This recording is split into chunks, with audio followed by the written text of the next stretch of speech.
যে দেবতা যে ফুলে তুষ্ট তাকে সেটিই দিতে হবে। ভগবান শিবের ক্ষেত্রেও তাই।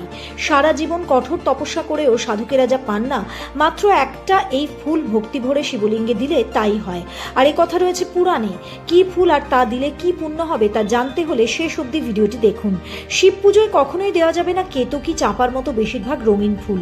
সাদা কলকে, আকন্দ, ধুতরা শিবের যে খুব প্রিয় সে তো আমরা সকলেই জানি।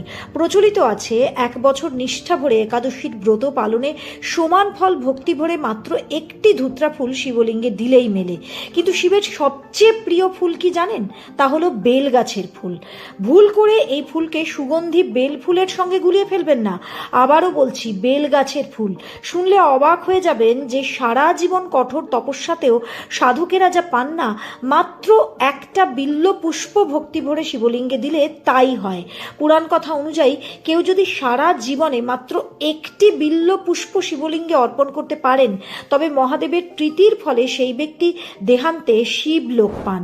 ভিডিওটা ভালো লাগলে এক্ষুনি চ্যানেলটি সাবস্ক্রাইব করে নিন।